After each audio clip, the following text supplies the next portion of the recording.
Welcome back to my little side series in which I play and talk about all of the main installments in the Sonic the Hedgehog series.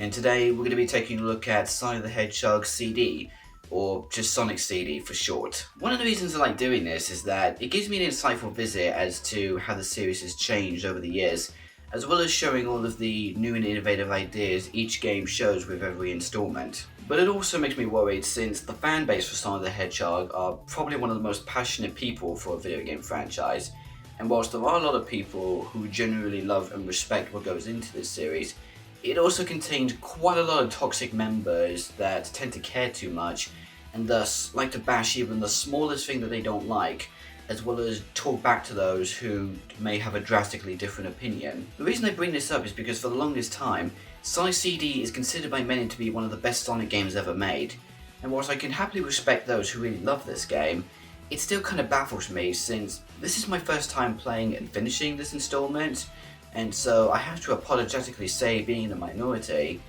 Sonic CD is overrated. Now hold on, before you start leaving your angry responses in the comments, let's just go into a bit of brief detail of the development of this unique installment in the classic series, as well as go into greater detail of my overall thoughts and why I generally don't fit in the majority. After the release of Sonic 1 and being dissatisfied with Sega Japan's rigid policies, lead programmer Yuji Naka moved to the US alongside a number of Sonic team members to develop Sonic 2. Meanwhile, with the upcoming release of the Sega CD add-on for the Mega Drive/Genesis, Sega wanted to release a Sonic game to show off the capability of the new hardware, and so designer Naoto Oshima was assigned as director. Originally the game was conceived as an enhanced port of Sonic 2, but due to the lack of sales in Japan, they decided to rework and create an entirely new concept based around Sonic 1's code. The end result was Sonic CD, released for the Sega CD in 1993 and was also the best-selling game for the system,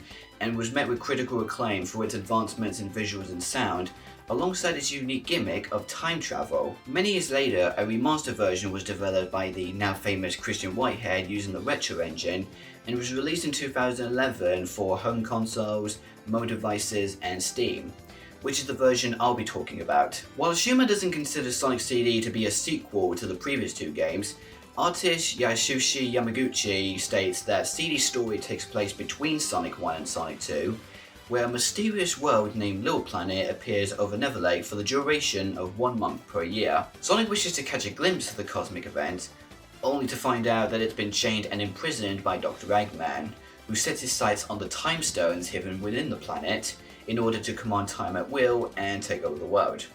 Thus it's up to Sonic to stop the Mad Doctor and find the time stones before he does. This is also the game to introduce two new characters to the Sonic series: Amy Rose, a pink hedgehog who admires and has a crush on Sonic, and Metal Sonic, Eggman's ultimate creation who acts as Sonic's doppelganger, rivaling his speed and power. While I do like both of these characters thanks to their further development in later years, they don't really do or leave that much of an impact in the context of this game's story. The only significance being that Amy gets kidnapped by Metal Sonic, and later you race him as a boss fight, as well as see holograms of him in the past. Speaking of which, this is a good time to segue into what's the biggest gimmick of Sonic CD, the ability to time travel. Scattered across each act of every zone contains signposts that have either past or present labelled on them.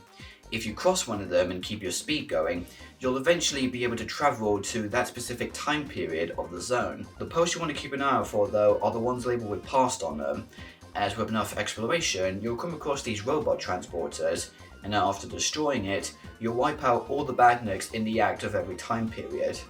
In order to get the best ending, you'll need to destroy all the robot generators in every act in order to guarantee a good future for every zone. This is probably where the controversy will come into play, as while I do like the concept of travelling to different time periods in a zone, and that it even changes the visual aesthetic and music, which is a great amount of detail, the actual process of travelling to the past is such a pain in the arse since, while there are certain set pieces to make travelling more easy, I just don't think the design of these levels were built for this particular gameplay mechanic. Whenever I try to have enough speed and distance to travel to the past, I end up either dropping that speed instantly or crash into an unsuspecting obstacle, thus losing my opportunity to travel and that I would have to find another post to try again. Maybe this could have been due to the fact that I probably should have been more explorative during my runs of this game, but even without the time traveling aspect, I honestly think that the structure and overall level design of this game isn't as splendid compared to Sonic 2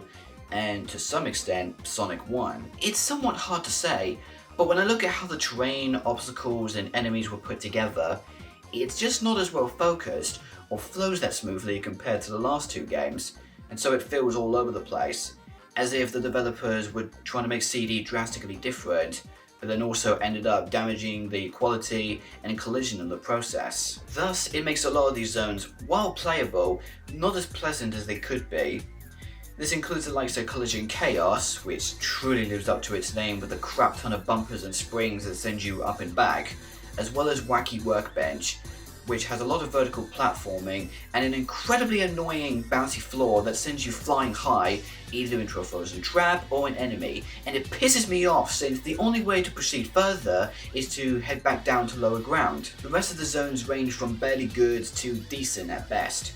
Palm Tree Panic and Quarter Quadrant are probably the two most polished zones I've experienced. Tidal Tempest wasn't as bad as I thought it'd be, just contains a lot of dead ends. And finally, Stardust Speedway, whilst thrilling with its high speed, can get you easily lost and running in circles, which then leads us to Metallic Madness, a finale which really isn't that hard, just feels rather long. This clearly shows that I've unfortunately been spoiled by Sonic Mania's versions of these zones, since they felt more focused with their level construction and didn't contain as many dick-headed enemy placement and collision detection issues. Also, in relation to Sonic Mania, it was at this point in which I really started to miss some of the techniques and movesets that helped to make the classic Sonic experience more fast-paced and fun, particularly with the absence of a drop dash. But hey, at least the spin dash is still here, which actually has two different variations in this version, the one that behaved exactly as it did in Sonic 2, and the original spin dash behaving as it did in the Sega CD version, in which it requires time to charge up. Not to mention, this is the first time we see another technique Sonic can do, called the Super Peel Out, in which he winds up his feet and then launches with incredible acceleration. As far as I'm aware, it's slightly faster than the spin dash, but I was kind of shocked to see how I didn't actually end up using it that often. Mostly because I was already familiar with the spin dash, but also because the chances of running into an enemy was quite high, thus making it pretty risky. Speaking of enemies, the boss fights with Dr. Eggman are actually somewhat unique, since instead of memorizing a simple pattern and then dealing damage when you can, in this game they are structured in which you have to get through his protections and obstacles first before taking him out.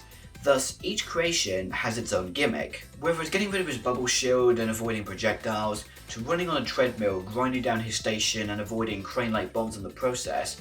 Almost every one of these fights has something to deliver that makes them delightfully creative.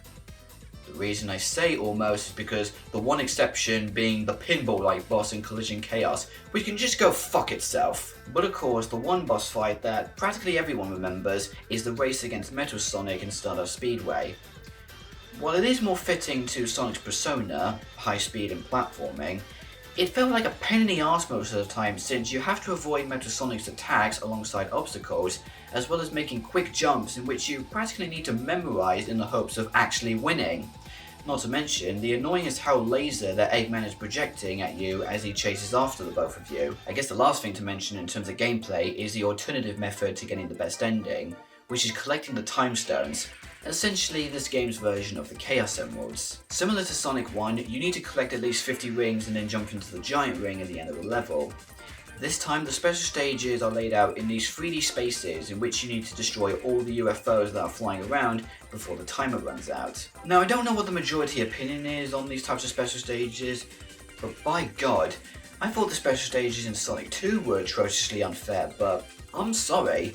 These special stages were not at all pleasant to go through. Due to the fact that Sonic is moving forward automatically, his turning, especially when jumping, feels incredibly stiff. Some of these UFOs contain power-ups which are supposed to assist, but honestly they just end up hindering and don't do anything useful, aside from the ones that give you extra time. And finally, hazards like traps in the floor, and especially the water that decreases your time faster, are such a pain to avoid. Thankfully, it was a relief to find out that as soon as it seems like you're going to fail, you have the ability to exit back to the main menu and start the stage over again in the hopes of collecting those time stones, which after collecting all 7 will automatically create a good future for every zone. But no supersonic since, once again, they aren't Chaos Emeralds. Graphically, I'd say it's on par with Sonic 2 in terms of colour palette and detail.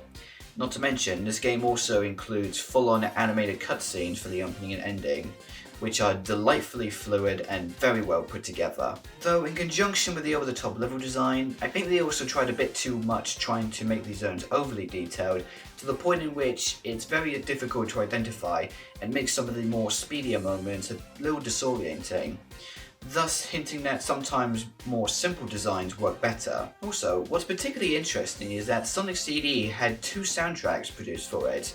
The original for Japan and Europe, which is very techno and club-like, whilst Americans had an alternative to make it more richer and complex. And whilst I like both soundtracks for their updated CD quality-like music, I have to agree with the majority saying that the original Japanese soundtrack is just incredible, all because the compositions are exquisite and just funky as hell.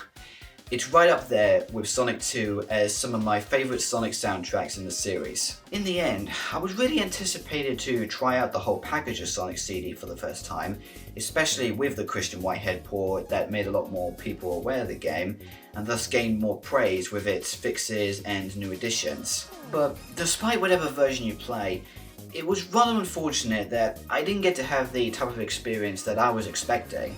I mean, don't get me wrong, I highly respect Mr. Whitehead and the rest of the team that made this port possible, and if it wasn't a reality, then we probably wouldn't have had Sonic Mania, one of the most successful and beloved Sonic games since Sonic Generations. But comparing CD to my experiences with Sonic 1 and 2, even with the unique concept of time travel, the bosses, and of course the kick-ass soundtrack making an absolute win, I just think that the level design, the functionality of the special stages, and the overall visual choices went off into a different direction that makes it hard for me to see why a lot of people consider this as one of the best Sonic games in the series. I mean, if you're just playing the game regularly without taking the need for destroying the transporters or collecting the time stones in consideration, then Sonic CD is still a pretty good time. However, the moment your mind sets to getting the better ending, no matter what method you use, it'll most likely hinder your experience, thus not making your journey that all enjoyable. Now, since my Pokemon Ruby and Pokemon Sapphire video, I decided to change the scoring system to be a bit more precise and less repetitive. Thus, before scoring this game, I feel I should go back to the last 2 Sonic games briefly and give them a new score to help in comparison. For Sonic 1, it gets an 8 out of 10, with Sonic 2 getting a 9 out of 10. And finally, even though this is probably going to piss a lot of people off, I'm going to give Sonic CD a 7 out of 10.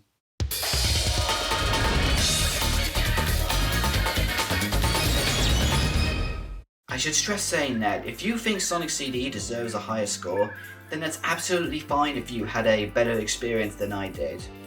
But thankfully my hopes are still looking pretty high for the next installment I'll be tackling, which again is said to be one of the best in the series, Sonic 3 and Knuckles. But also, as you may have noticed, most of my recent releases on this channel have been nothing but game reviews, which is why for the next month or so, I want to try and talk more about movies, as well as finally getting to a television series at some point. But until then, thank you guys so much for watching my video. If you want to check out some of my other content, then click the link right here. And if you want to stay up to date for my latest releases, be sure to subscribe to my channel by following the link right here. Until we meet again, stay safe and clean out there, and I'll be seeing you all later.